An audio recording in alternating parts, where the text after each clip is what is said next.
All right, ladies and gentlemen. Welcome on in. It's the South Carolina and SEC live call-in show. Yours truly, Lucas Hill, here with you for the next several freaking minutes, however long we decide to go along with this live call-in show. Guys, thank you for the continued support, the continued love that you have continued to show us throughout the rest of the entirety of the week. We got a lot to talk about today, and we want to hear your thoughts and opinions. We're going to drop the call-in number right now. In fact, we're doing it at this point in time. 225-892-2384, 225-892-2384 is the number that you need to call at this point in time. We got a lot to talk about, obviously, with what's going on currently.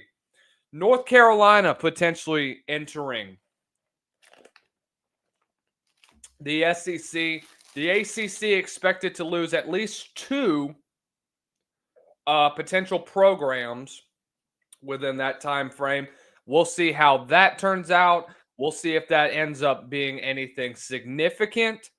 But again, guys, continue to call in, continue to give us your thoughts and opinions. So if you guys haven't heard, by the way, we have YouTube memberships. And the YouTube memberships are going to be absolutely fire. I'm extremely excited to announce that. But again, guys, phone lines are open. Call in 225-892-2384, 225-892-2384. We'll talk about the memberships really fast before we continue further. If you want to be a member of South Carolina Live here at the Voice of College Football, go ahead and do us a favor. I don't think that's the right tab that I have opened up. Wrong one. My fault, guys. But again, if you do want to become a member here at South Carolina, here at the Voice of College Football, you can join our 2001 club for $2.99 a month. You'll get member shout-outs, and you'll get a loyalty badge next to your name in the comments and the live chat as well. If you want to join us and join our Beamer Ballers for $4.99, you'll have priority replies to comments and gets everything from the 2001 club. And you get continued member shout-outs, and they may be also publicly visible. But if you want to join the Big Boy Club, the Fun and Gunners, for the $9.99 club, for $9.99 a month, we'll get your content requests from myself. We will listen to you. You guys can give us your thoughts, your opinions on what needs to be on South Carolina here at the Voice of College Football. Also, give us your SEC requests as well. We are also very active in the SEC community. We are very active all across social media when it comes to all things the SEC. So, guys, really excited to break down a lot of things that we need to really discuss tonight, really today in all honesty. And we are extremely excited for the potential for new members, for new customers, guys. We are extremely excited that you guys are continually showing your support for us here at South Carolina, the Voice of College Football, as well as SEC at the Voice of College Football. Okay. Let's get into this as well. Let me go ahead and post the call-in link as well in the stream, y'all, in the chat for SEC and South Carolina. So if you want to join into the show, go ahead and click the link in the comments, either that or call the number. Doesn't matter which one you want to do. All right. By the way, it's been a busy day for me, to be honest, guys. I've had to deal with a lot of different stuff. By the way, if you're looking for a good book to read, go click on the Amazon link. Get yourself Trends in Defensive Football or Trends in Offensive Football. There's a whole series on it by Dan Casey. I love Dan Casey. I love his offensive philosophy and how he breaks down the game. He makes it simple for me as somebody that is an absolute admirer of the game of football. I absolutely Love everything that he does for the game of football and how he's continued to elevate what is all going on in the game. Just the little basic stuff, the little things that matter when it comes to the game. He does a great job of breaking it all down. So, continuing on, we'll take a quick break. Thank you for the introduction. We'll get right into this show. Speaking of our good friends at Amazon. You can make a difference here at the Voice of College Football. Use the Amazon link. Financially contribute to the Voice of College Football without spending a penny. Same shopping experience. It's easy. Go to any video on any channel. Go to the description section and grab the link right next to the capital letters that say Amazon. Use that link and Amazon will instantaneously convert to your account, settings, history, everything intact, just like whatever link you use right now. No difference. Pay no attention to the product that you see right there. Just go search what you want. Don't forget the Amazon link. Thank you for your support. Sincerely, the Voice of College Football. North Carolina to the SEC? What sense does this make? So, the other day, we heard about what happened with North Carolina and I believe it was Clemson as well that was potentially in contention to get into the SEC. So I want to break that down for a little bit today. So this is first reported, I think, from On3. I think there's more that happened at the end of the day. So North Carolina is exploring a potential move from the ACC to the SEC,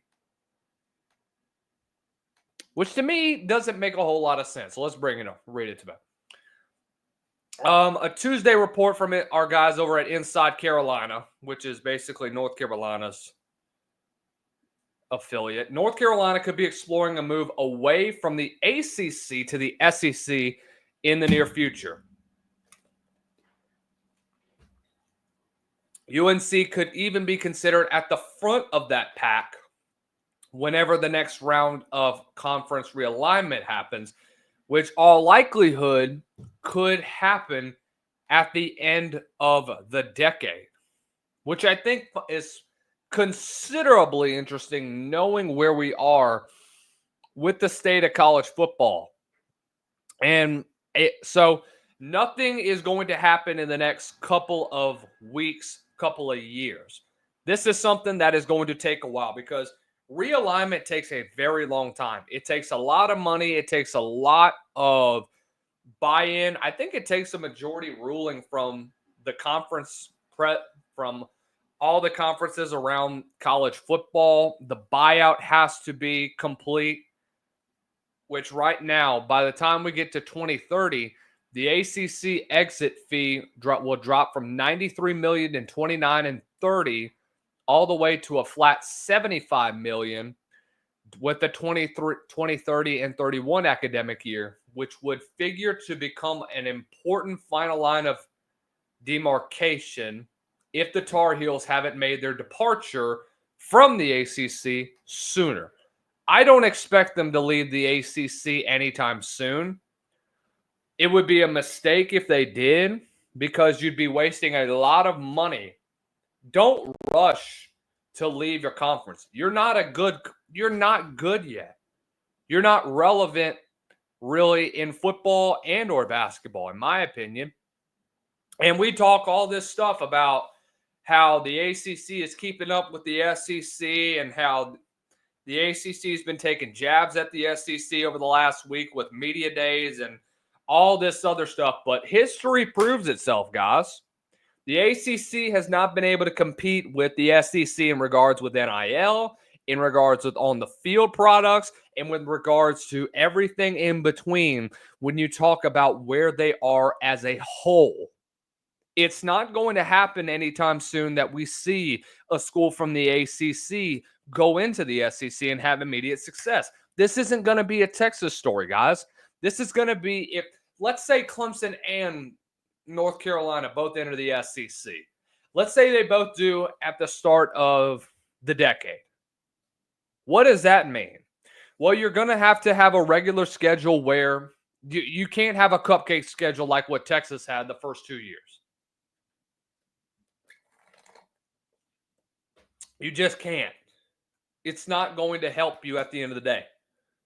You're not proving yourself on the field with football. We're going to talk from a football aspect. I'm not going to talk about what's going on the basketball court because when it comes to basketball for North Carolina, you could make a case and say that they could potentially join the SEC from that standpoint. But again, guys, this is a program that since the end of the Roy Williams era, all the way back in 2019, 2020, whenever, historically, they haven't really been relevant. And they won't be for a long time. This is a UNC team that is really not going to do a whole lot when it comes to where they are on the basketball court in regards to the SEC. They won't.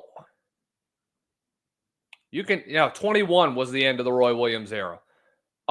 Hubert Davis goes in. He's had his ups and downs, man. It hasn't been a very consistent tenure from there. I know they had the great season where they went to the Sweet 16. You finished runner-up in your first year in 21. But, apart from that, guys, after that, when you lost all of your top guys to the NFL draft in 22, it doesn't help, man. Brady Manick's gone.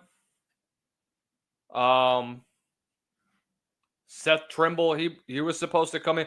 And in all honesty, as little knowledge as I have with the basketball side of things, when I look at where you are with football, UNC isn't even close to becoming a contender.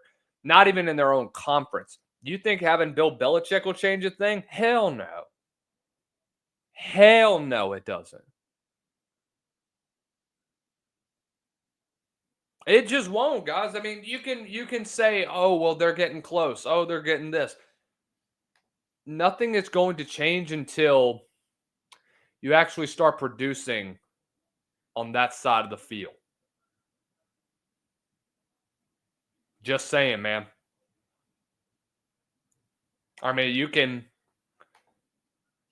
You may not like it at the moment, but you also have to get very real with your expectations in regards to where North Carolina is at this point in time as a football school. It's just not going to happen. I don't think it will happen. Okay. Open line still, 225-892-2384, 225-892-2384. Either that or join the StreamYard link if you want to join in the show. Give your comments, give your questions, get everything you want recommended to me. Let's talk about where Clemson is at this point in time. Basketball, somewhat, you should be relevant. Football-wise, I don't know. I'm not saying they're going to be Texas either. Clemson may not even become close to it. I don't know, man. It's a sticky situation from where you're getting yourself with already we're talking about expansion, and we're not even a full season with Texas and Oklahoma in the SEC. We're only entering their second full year in about 2 or 3 weeks because that'll be the start of when we have college football season back up and running. Do I think it's going to happen just like that? Do you think success is going to happen? No, not at all. Ain't no way in hell that you can convince me that a team like Clemson can compete in the SEC. We'll see what happens when they play LSU. But in regards to all of the SEC, you play 2, maybe, on a regular basis, depending on what your non-conference schedule looks like. You play South Carolina on a yearly basis. But, I mean, apart from that, guys, give me one other successful tenure that you've seen from a program like Clemson that they've been able to be consistently good against the SEC since the start of the decade. Since the NIL period. It's kind of hard, isn't it?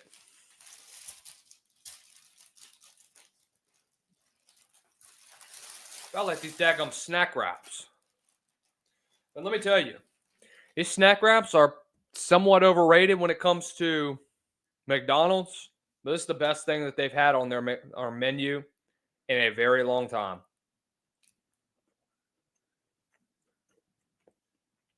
Would you believe it? Yes, those of you that are watching me right now are eating yes, I am eating a snack wrap, and it's very mid, but it's the best thing on McDonald's menu. But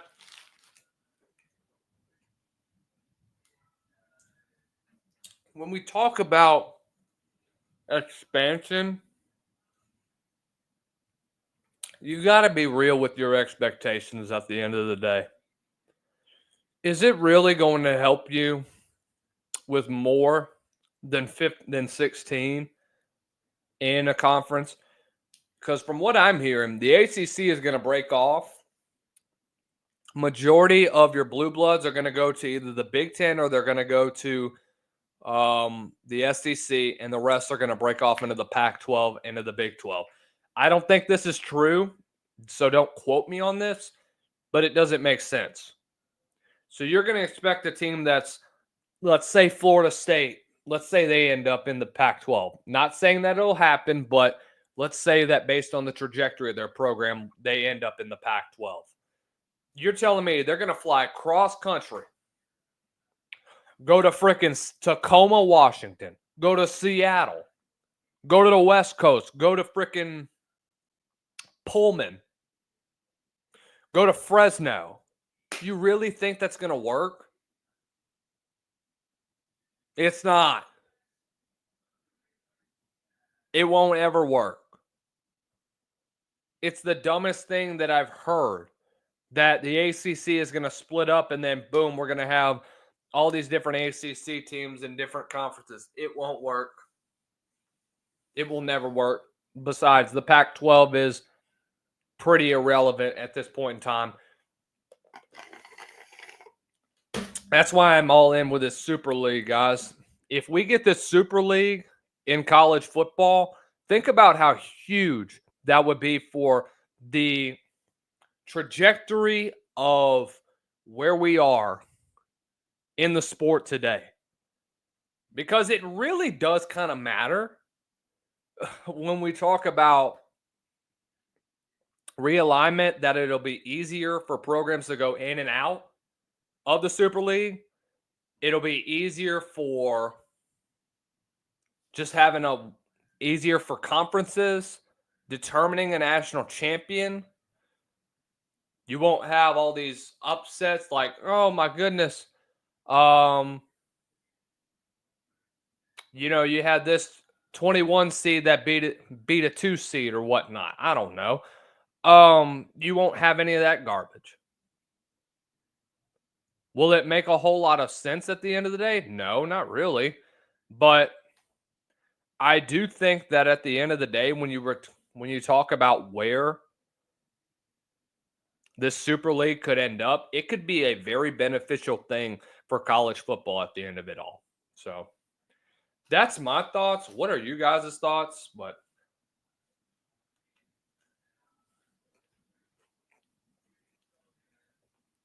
it just seems extremely goofy that this has kind of gotten back into the news about realignment. I feel like this is just something to get North Carolina back in the mainstream, because we haven't heard from what's her name, Jordan Hudson and Bill Belichick. I think that's what their name is. Is it Jennifer Hudson and Billy B? Or I don't know what his girlfriend's name is. But it just doesn't seem to make a whole lot of sense. All right.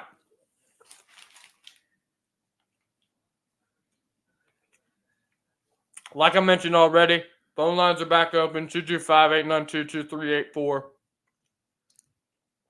225-892-2384. Okay. So, what else we got today? Nick Saban says that he's not coming back into college football. Oh my God. Here we go.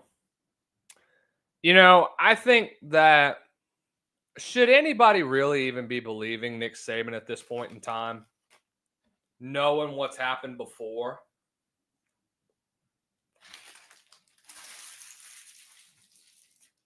I mean, seriously. Should they? So, he went on Fox News and talked about that. And this is what he had to say about this. Well, this is also what he said about the executive order, and we'll get into it as well. Companies who want to be a part of that player's product to go through a qualification. Yeah, I think the clearinghouse is there to authenticate name, image, and likeness. In other words, is your marketing value relative to what you're getting paid to do a marketing opportunity? That's where, when you cross that line, that's where it becomes pay for play. So you have collectives that raise money that pay players, and they really don't do a relative marketing job to earn that money. And that's where, you know, this whole thing has kind of gotten sideways. And I think this whole clearinghouse is there to, you know, sort of protect the collective, affecting competitive balance in college sports. So there's all the money in football and basketball. They're the great revenue drivers. Are you concerned for the non-revenue sports? What's going to happen with Title IX? If you're going to have all these players men making this money, Title IX says women have to have the same opportunities. What happens to those women's sports? Well, I think that, you know, I'm for keeping all the sports that we have, as many as ever can have. But the problem is you're not. You're just simply not. The problem with where this is going to be is that a lot of sports are going to get cut. There's going to be budget cuts. It's not just going to be in women's sports. It's going to be in men's sports as well. A lot of these lower tier, the bottom line is this: if your sport is not making enough money, then what's the point of keeping it? Depending on where your ticket sales are at, if you don't have people coming out to support you, the bottom line is that you're not going to get any funding from this and from the clearinghouse. It's not going to happen. And, you know, you can hate on that, but you also have to understand about how important of a subject this is when it comes to the future of the NIL or the future of this clearinghouse at the end of the day. So whether you like it or not, this is where you're at the end of the day. So I don't know, man. I mean, this is such a weird subject now that we're getting into this executive order, which, by the way, here's my thoughts on this. It kind of enforces that there's no pay for play, but it's already been a rule by the NCAA. They're just making it into a federal thing. The thing about this is that who's going to enforce it? Is it the federal level? Is it at the state level? Is it at the collegiate level? There's so many questions. that have to be asked when it comes to this. And I talked to one of our lawyer friends yesterday that we've had on the show before, Philip Shang. And I asked him about this executive order. He says that, he says this. Basically, the entire document and all the things that Donald Trump says he wants are not law, just things for decision makers to consider as well. I don't know what that'll do at the end of the day. When it comes to collegiate athletics, but I just find it odd that this is now an executive order when it comes to the NCAA.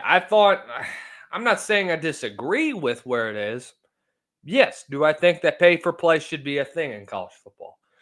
No, not at all. But I do think that the athletes should get paid as well. Yes, I'm glad that they got that right at the end of the day. I think they absolutely deserve the right to get paid. Here's my thing, though, when it comes to that. You have honestly no real leeway when it comes to this.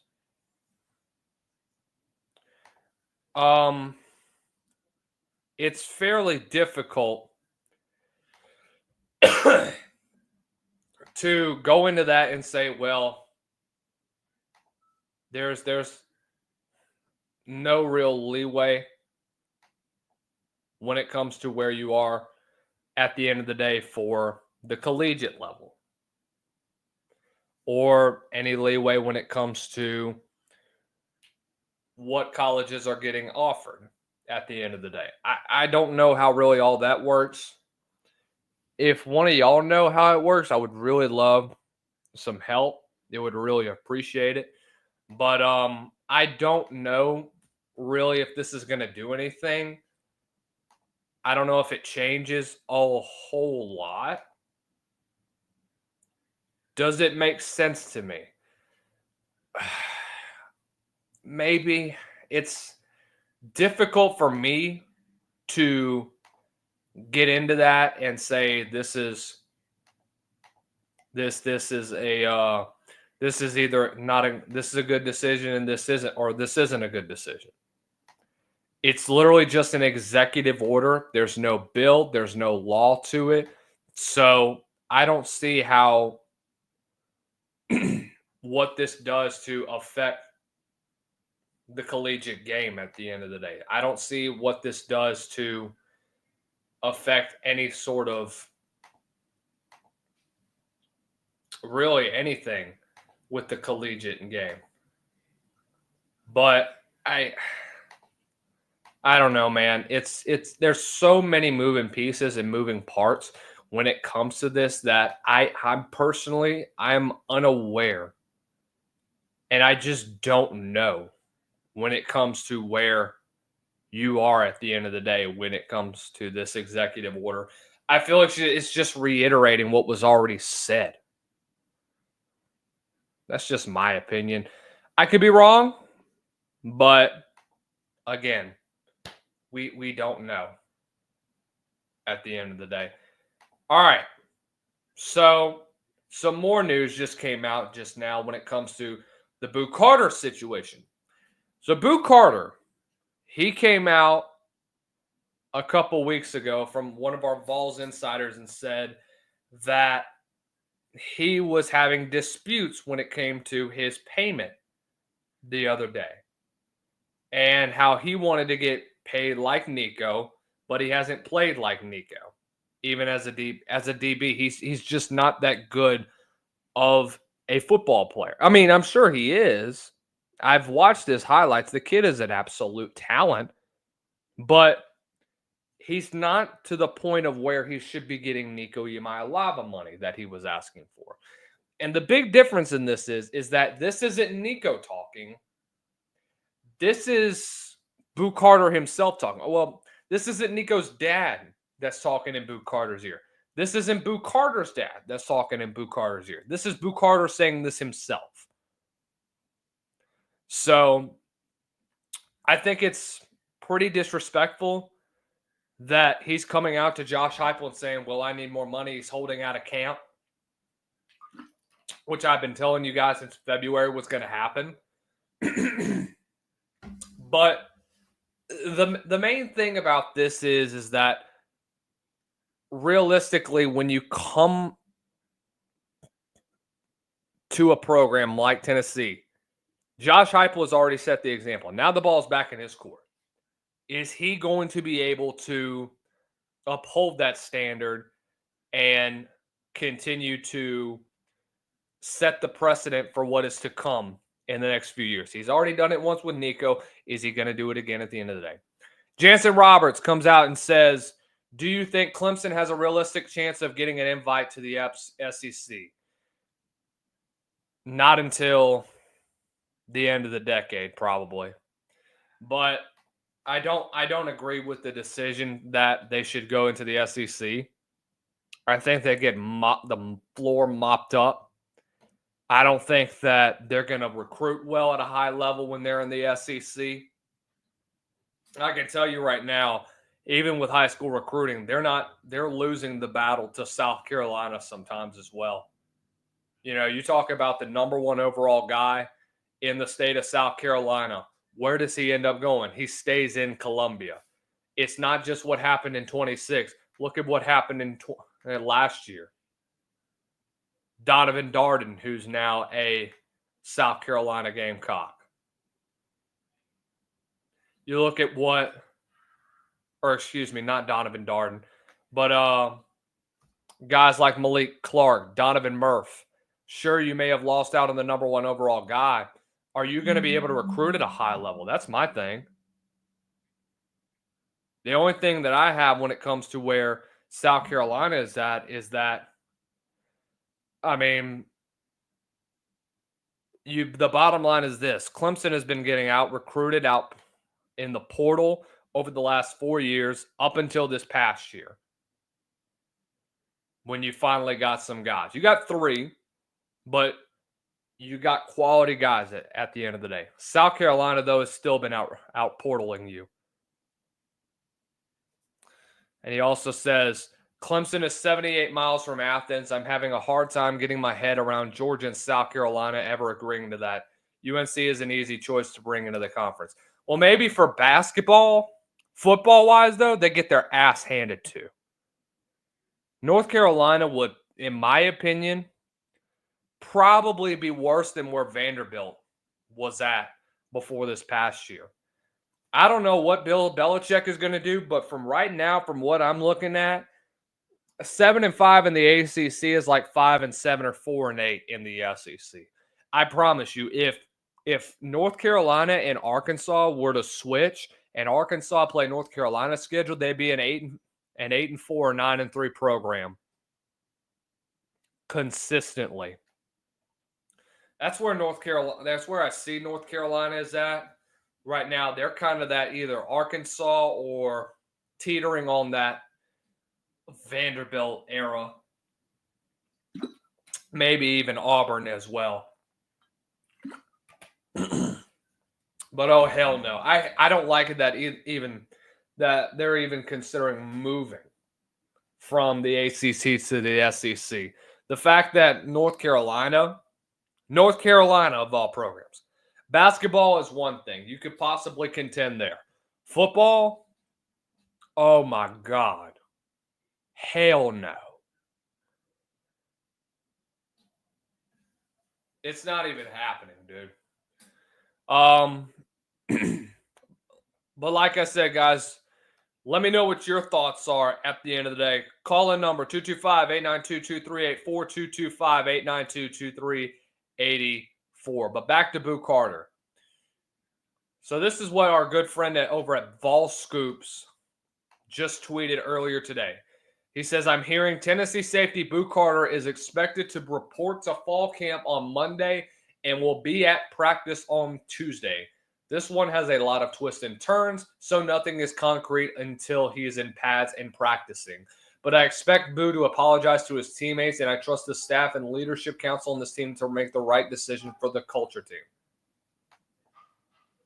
So here's my thing about that leadership council. I don't know, man. I don't know if he's even going to be able to stay. That leadership council has been so inconsistent the last couple years that it's almost hard for me to say that Boo Carter is going to be a Tennessee Volunteer at the end of the day. Knowing what Josh Heupel did at the beginning of the year, how he dealt with Nico Iamaleava's dad, knowing what that all turned out to be. Do you really think you want somebody like that on your roster? Hell no. It's impossible for you to maintain some sort of culture in that locker room or some sort of stability in that locker room, guys. It's impossible. There's no way that you can do it.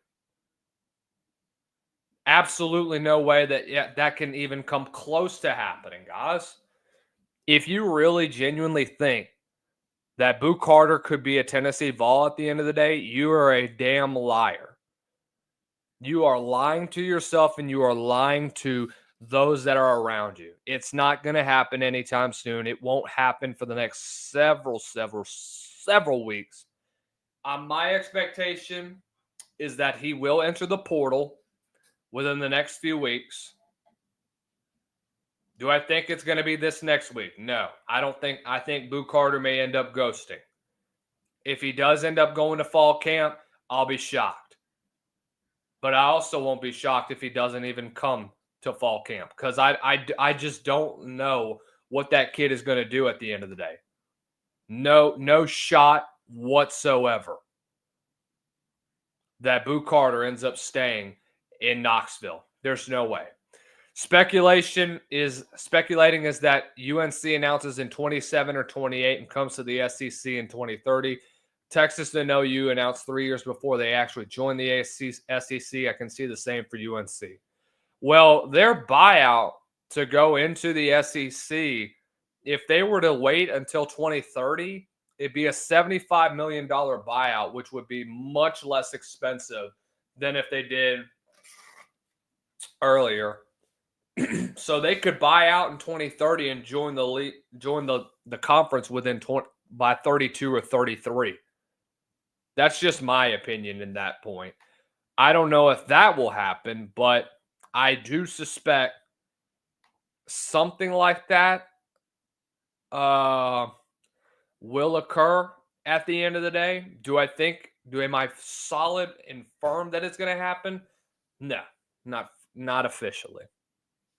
So, once again, guys, call in number. Give us your thoughts about what's going on around South Carolina in the SEC. 225-892-2384, 225-892-2384. Let's talk about what's going on with the Sewell situation. So the NCAA still is holding Sewell hostage, and it is wrong. So they're probably holding out so that he does not file a suit against the NCAA. The problem is that they're messing with the kid's future. And it's completely unfair to the kid.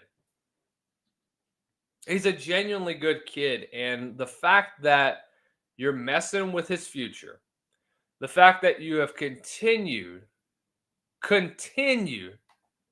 to piss on this kid's future is incredible to me.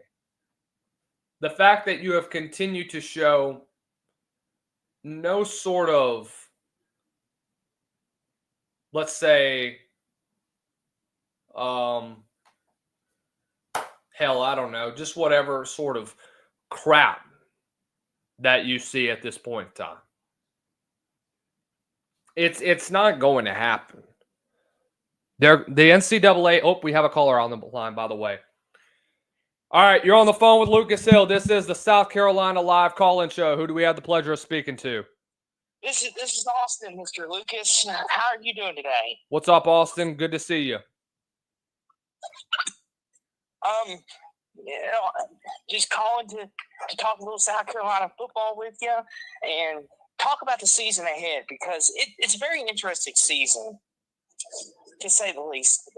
And what I want to get into the weeds about is Mr. Shane Beamer, if you don't mind. Sure, what you got?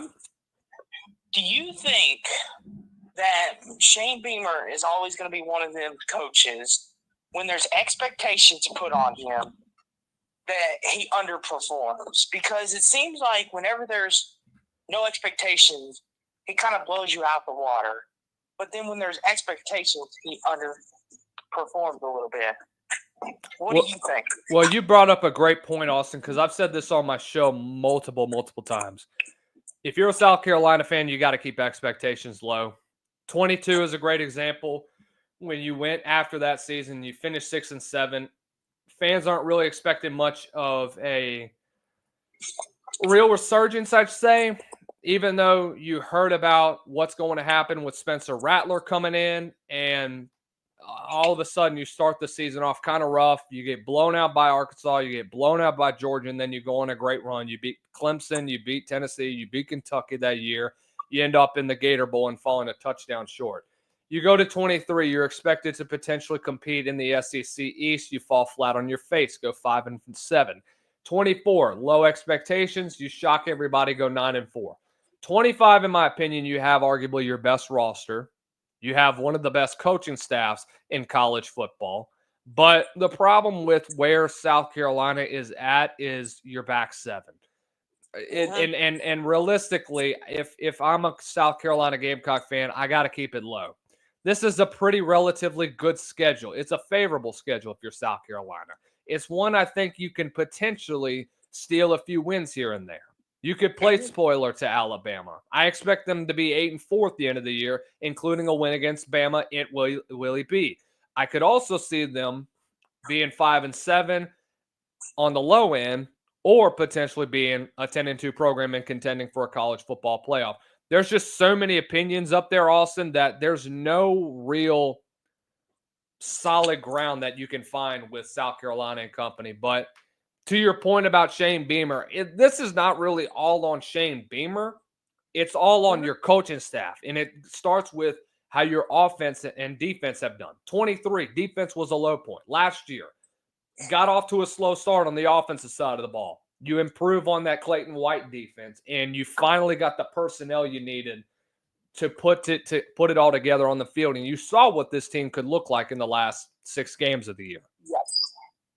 Well, and I'll even say this too. You even saw flashes of that in the Alabama game too. You know, even though they were on the losing end, they gave what everyone thought at the time was maybe the best team in the SEC, maybe one of the best games they played up to that point. And I thought that was something they could really build off of. If Lenore Sellers didn't throw that pig, South Carolina's got a chance to go down, kick a game-winning field goal, and Bama's a potential 8-4 team and not even have the conversation. So South Carolina last year, I know you referring to the last 6 games, but that Bama game to me, I think really what started the shift. And they were competitive in the LSU game. Yeah, and you heard what Shane said during SEC Media Days, and he talked about that Alabama game really being the turning point of the season. Now, even though the very next week they got their ass kicked against Ole Miss, that really lit a fire under them. That's when you really started to see Lenore Sellers turn into the quarterback that a lot of people expected him to be coming out of high school. And I think that's what the beauty of having a young quarterback in this roster is going to be, is that you get an opportunity to develop him during his redshirt year, learn under Spencer Rattler. You get him into his first full year. You knew he was going to have some early struggles, but once he got into a rhythm, he was smooth sailing from then on. He was playing his best ball during that 6-week stretch from Texas A&M all the way to the end of the year. Mm-hmm. And what impressed me about him, too, is you talk about getting better. It seemed like the game began to slow down for him. Like, it seemed like in those first big games against Bama and LSU, I kind of saw a scared kid. Like, he was afraid, okay, and he made mistakes. But, like, those last 6 games, I really saw he was taking his time. He was reading progression. He wasn't just chucking it up like he was before. And I give credit to the coaching staff for that. And I think a lot of that now has propelled Sellers into the Heisman conversations, which – what do you think about that, Lucas? Is that his ceiling? Can he win the Heisman? Yes. Is he that type of quarterback? Yes, absolutely. I mean, there's a reason why. I mean, I have him number 2 overall in my quarterback rankings list, just behind Garrett Nussmeier. What I'm so impressed with most is what Lenore Sellers has gotten during the offseason. Mike Shula, the current offensive coordinator there, guess who his quarterback was? That was probably Cam freaking Newton. Yeah, Newton. In 6 years with Carolina, he had Cam Newton as his quarterback, and look what he helped Cam Newton turn into. He's helped develop quarterbacks and get to a high level to the NFL for a very long time. Now, the only knock I do have on Shula is that he hasn't been in the college game since 2006. That was his final year with Bama. But what he has done overall with offenses has truly been unbelievable. He is an offensive guru. I respect what he has been able to do at the end of the day. I respect his opportunities that he's taken advantage of with the quarterbacks that he's surrounded himself with, helping develop them to a whole new level.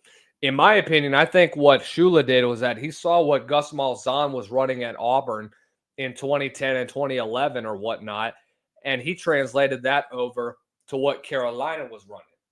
You saw a lot of the same offensive system with what Cam was doing, especially in that 15th season where you saw a lot of play action, a lot of RPO, and I think that's what you're going to want to see with Lenore. He has a lot of Cam Newton in him.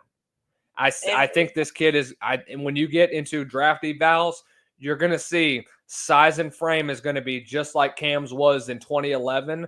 And I think he's a bit slower than Cam, but the way that he runs, he's an upright runner, quick off the football whenever he reads a defense, and he has a knack on his touch passes at the end of the day. Yeah, and that's a great comparison. The only thing that worries me about that is Cam Newton is arguably, maybe the greatest college quarterback of all time. That's a lot to live up to. And is Lenore Sellers, is that – my thing is, we're talking about his ceiling. Could he be that? Absolutely. But you also got to think different eras too. They were able to run the ball more back in Cam's era. Now you're more pass heavy. And I wouldn't say that. It's more of a balanced system now, because that's what Lenoris was able to do. Cam was able to throw the football a lot. He had probably one of the prettiest arms I've ever seen from a college quarterback when I go back and look at his highlights. But go ahead, finish your thought. And that's a great point.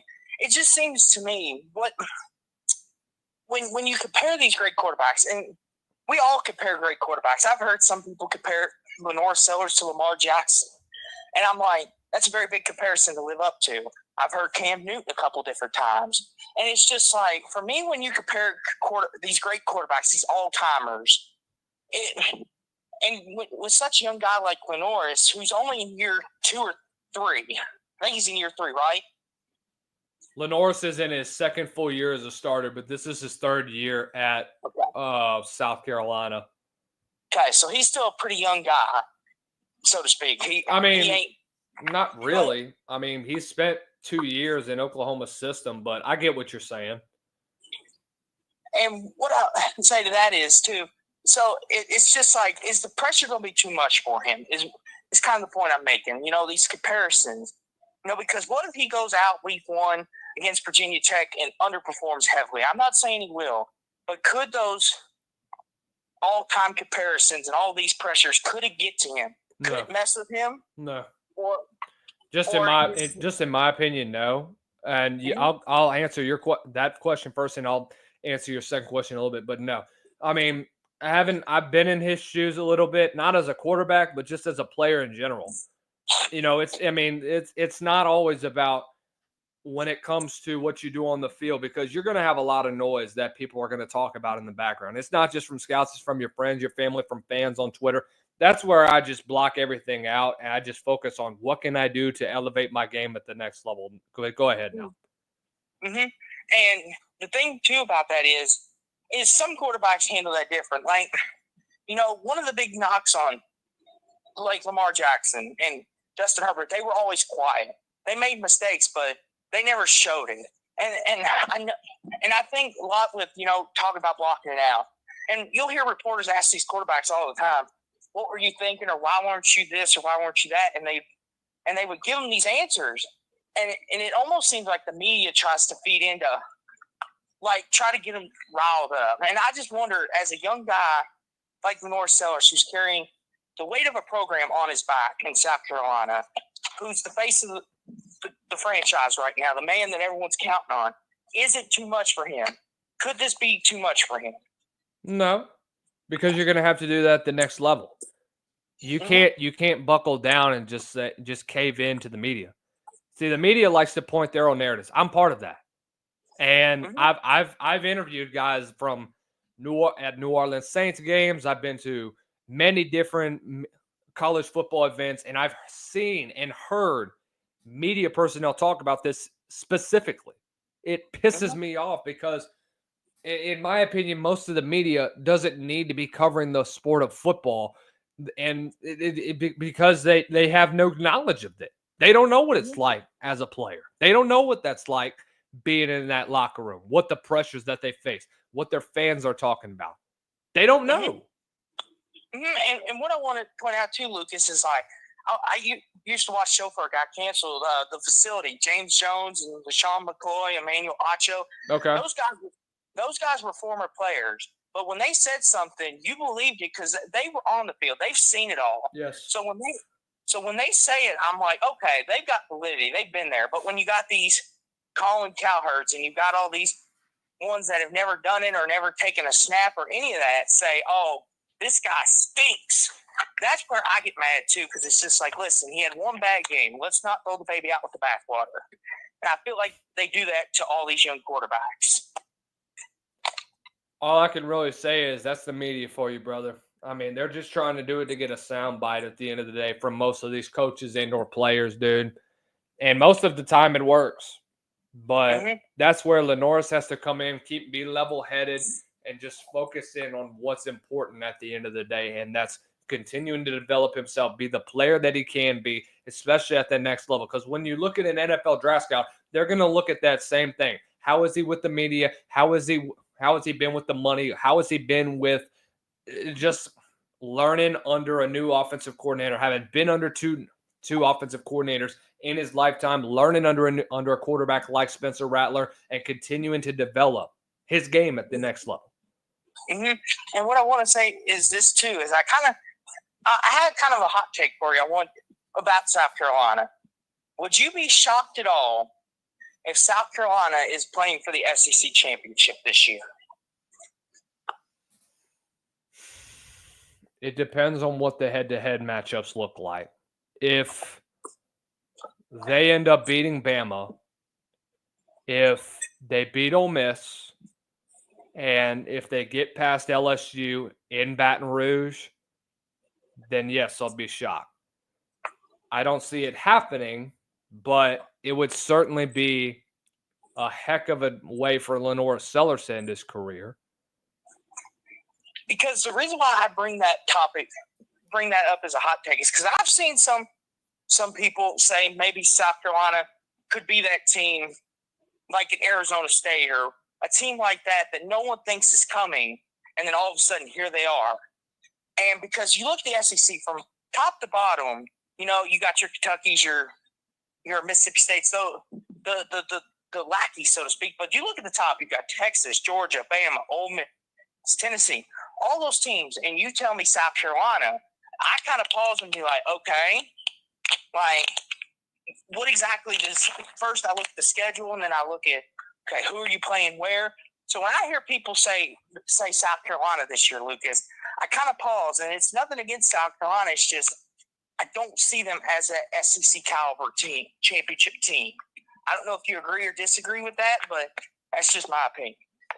Well, they're capable of winning the SEC, but I think it's just another year where you have a more favorable schedule with you. Because I mean, Austin, I'll tell you right now what South Carolina's schedule looks like. When you go to LSU, you go to Vaught Hemingway in Oxford, you go to Kyle Field, and then you play in the Palmetto Bowl. Let me just give you a brief history lesson on that Palmetto Bowl, by the way. South Carolina hasn't won in Columbia since 2000, and I think no, they haven't won in Columbia since 2013. Oh wow! So, I mean, and what Clemson brings back, you've got on your defensive line 3 of the 4 are top 50 prospects. You've got arguably one of the best quarterbacks in the 26 draft cycle in Cade Klubnik. The offensive line has been bolstered up. Your back 7 is much better than they were before. I think especially in that opening game against LSU, Clemson's going to come out and smack LSU in the mouth. I think that front 4 is going to get after that young offensive line. The line right now is 3. I would have Clemson +3 winning that football game at the end of the day and covering by maybe a touchdown or more. Now, we'll see what happens on LSU's side of things. Let's see if their offensive line can hang with Clemson's D-line.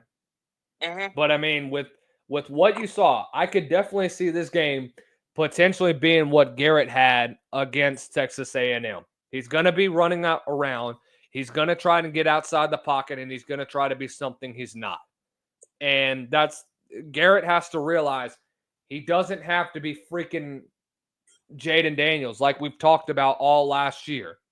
And it's frustrating to me just to see the talent of this kid basically being, I wouldn't say wasted, but more of it frustrates the piss out of a lot of guys that look at what this kid has been able to do and see the type of wasted talent that he has because of a weak offensive line, especially that week 1 matchup. So interesting you bring that up, Lucas. So kind of a spoiler alert, but I have LSU playing in Atlanta for the SEC championship game. I believe in this team.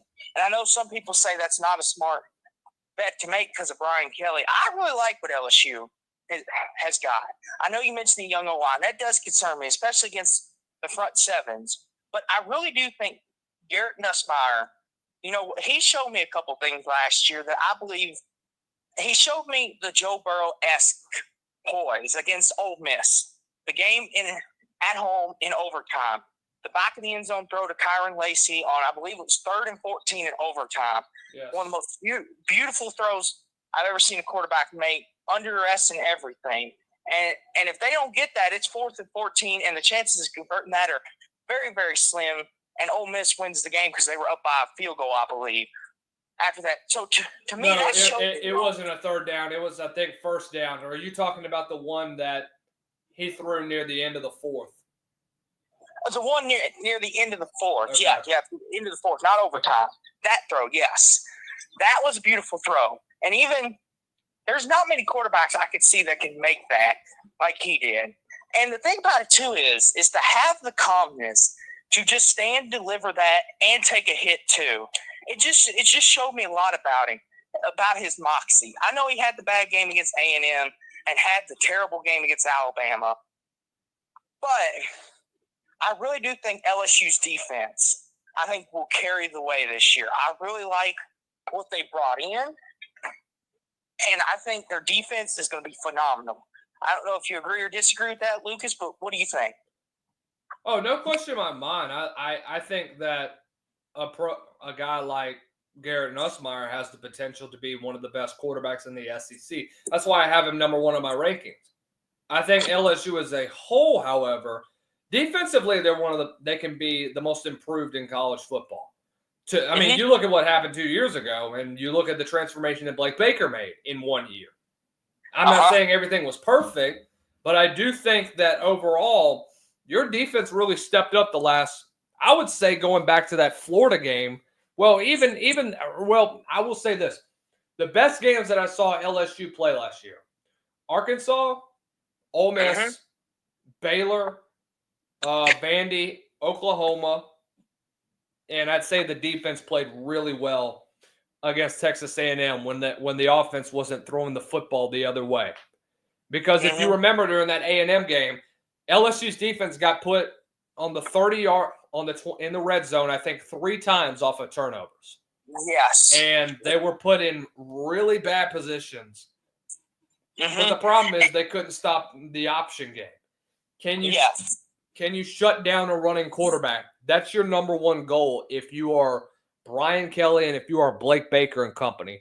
You have a lot of option guys. And guess what? You got to face one in week 1. Cade Klubnik can run the freaking football. And he ain't afraid to pack a punch either.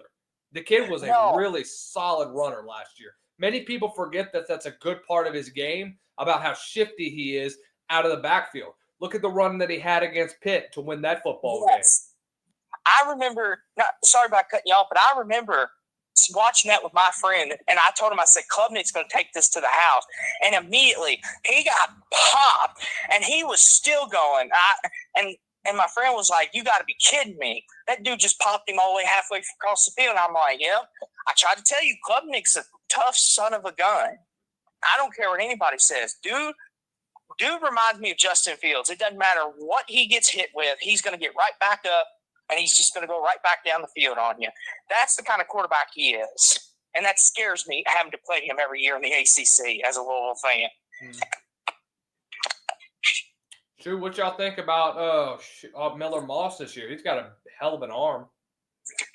I like Miller Moss. A lot of USC fans have been talking me up because I've even been asking. I'm like, I know he had the one breakout game against us in the bowl game, but as we all know, bowl games with opt-outs and everything, we try not to use those as excuses, but we do sometimes. I like Miller Moss, and Jeff Brom has had a history of making a mediocre quarterback into a very good quarterback to great. I mean, look what he did with Tyler Shuck, Lucas. A guy who was injury-riddled. Nobody wanted him. Everyone thought he would be lucky to get drafted. He gets taken in the second round by the Saints. No one would have thought that 2-3 years ago. But that's the power of Jeff Brom. Look what he did at Purdue. Look what he did with Jack Plummer. A lot of people were very, very down on Jack Plummer. And Plummer got drafted after everyone said he was going to go undrafted. I'm confident with Jeff Brom as my head coach. I think we're going to have a good year. 8-4, like 9-3 type year. Excited for it. Austin, appreciate you calling into the show, brother. Thank you as always, Lucas. All right, phone lines are back open. 225-892-2384, 225-892-2384. Appreciate the insight from Austin from joining the show. Austin's been a super chatter as well, so we appreciate him and his support for us here at South Carolina, the voice of college football as well. But he's absolutely right about Garrett and about LSU this year. LSU can really shock a lot of teams at the end of the day. Do I expect that it will happen? I mean, honestly, do I see them running the table? They very well could. But it's going to start with that opening game. Can you finally get the monkey off your back that is Alabama? That's the number one thing that you have to consider at the end of the day, guys. So when you look at where this program is and you look at where the potential of a program like where South Carolina is at or where LSU is at the end of the day, there is a lot of hope, a lot of reasonable opportunity that is to be held with a program like South Carolina. There really is. Even and well, not South Carolina, but LSU. I think about South Carolina all the time because I'm freaking hosting this thing. But but LSU is going to be one of those teams that can do one of either two things. They'll back to being 9-3 purgatory, or they'll finally get over the hump. This is it for Brian Kelly, to be honest, man. They're not going to fire him. I promise you that. They just had a buyout from what Ed Orgeron did a couple of years back. But again, I mean, what on in the Lord's name are you going to do? Can you finally go over that damn hump? Can you finally win a game on the road? That's questions that LSU has to answer in 2025. Open phone lines, 225-892-2384, 225-892-2384. Give us a call or join the StreamYard link that is featured at the top of the page below. Call-in link is right there if you want to join the StreamYard, or always hit up them phone lines, 225-892-2384, 225-892-2384. Okay. I did want to get into a little bit of what happened earlier this past week. Want to take a moment and talk about what's going on with Michigan and why they're going to open the season in Frankfurt, Germany. It's just stupid, to be honest with you. I don't see the point of it. But anyways, Greg Sankey just fired back at James Franklin from what happened there. James Franklin discussed the SEC schedule and how it hosts its events, and he referred to it as that other conference. And Sankey shared the post on X earlier yesterday. This is the ultimate troll, and I absolutely love it. Greetings from that other conference. Like I mentioned, guys, bring your thoughts, bring whatever you want to bring, man. Call into the show. I don't care. Call in. I want to hear you guys' thoughts at the end of the day, guys. But I think in regards to what this means is that you control the SEC for as much as you want. History repeats itself all the time. Franklin spoke on Thursday and reiterated his call for not only every school to be in a conference, but also a standardized schedule in college football. Additionally, while pointing out his time at Vanderbilt, Franklin specifically noted the differences between the Big Ten's media days and the SEC's, which often sometimes sees fans attending and seeking autographs. He also cited the need to connect with the fans, considering majority of the conferences in the Midwest. Franklin further used the SEC in his example as he weighed in on the Big Ten's approach to media availability. Guys, if you looked at from day 3 compared to the SEC media days to day 3 at Big Ten media days, it's a freaking ghost town. It's a joke. There's no way you were going to be able to get any sort of viewership or any sort of realistic respect or whatnot when it came to that. It was ridiculous. It was so stupid and so dumb that you really thought of that this was a bright idea that you had in really order to try and get some sort of recognition for your conference. So that should be all that you need to know about what's going on at SEC Media Days, is that it's a lot more energy. There's a lot more of an enthused base when it comes to the media than in regards to Big Ten Media Days. Do I think it's a concern for the Big Ten? Not really. I don't care. That's on the Big Ten at the end of the day, guys. So, SEC-wise, they're in a much better position with their media days and with their overall interactive fan base compared to where they are when it comes to comparing to the fan bases and the media days over elsewhere. So, again, guys, call in. Looking for somebody to come talk some SEC ball or some South Carolina ball, whichever one you want to talk about. But regardless, so this is what James Franklin said about Big Ten Media Days. So you don't have to take my word for it. Go ahead and take the word of a guy like James Franklin, who's been in the SEC, by the way. A lot of our beat writers did not come to this because Earl Schubert in the comments. What up, dog? Get out here. And the majority of our teams are near Chicago, where this used to always be. The majority of our teams are near Indianapolis, where is Big Ten Media Days in Indianapolis, or are they in Chicago? That's my question. Big Ten Media Days, I thought, were in Indianapolis.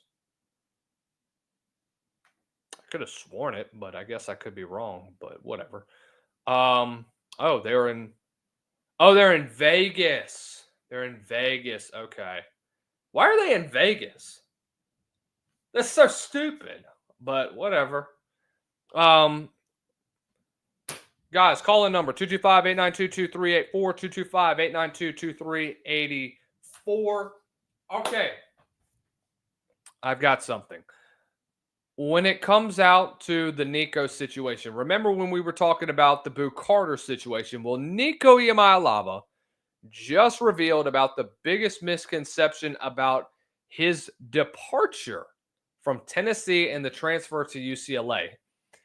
So he was talking on yesterday at Big Ten Media Days, and this is what he asked from Tracy McDonald over at On3 about the misconception involving his departure from Tennessee at the end of the day.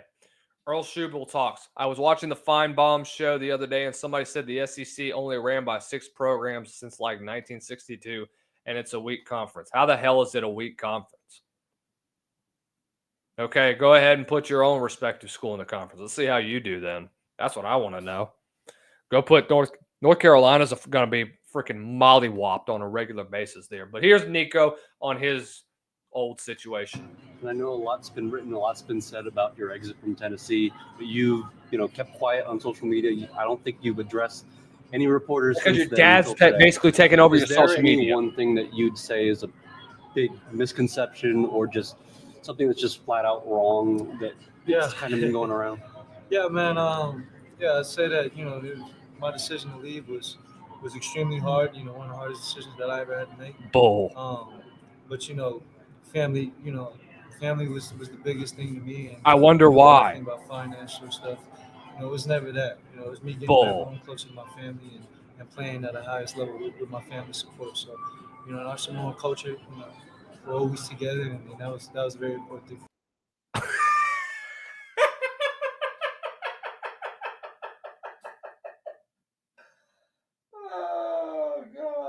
Oh my God. All about it's family, all right. Especially when your dad gets involved with freaking NIL bullcrap. I really don't think Nico is a great quarterback. He is greedy and overrated. Oh my goodness, you wouldn't believe. Nico Iamaleava. I wish nothing but the best of luck to him. And we talked with one of our Tennessee insiders, and he basically said the same thing. Good luck to him, but you should not have.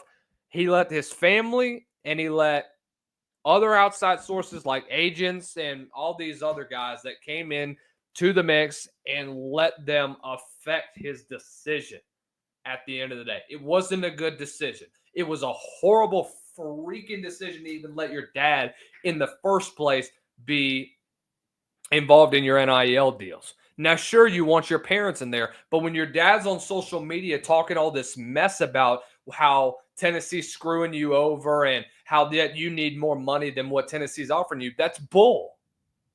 That is absolutely bull. There you go, Earl. I was about to say he's at UCLA. No, he's not doing anything because he's in a horrible offense. Deshaun Foster is a joke as a coach, and your offense was one of the worst in the Big Ten in all of college football, actually. You think they're going to be any better? No, they're not.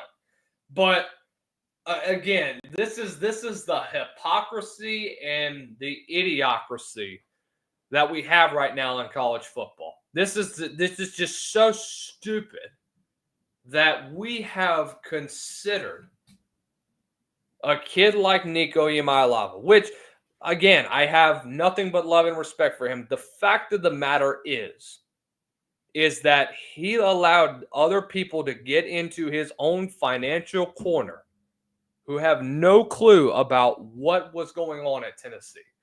In my opinion, I don't even know if he wanted to be in Knoxville.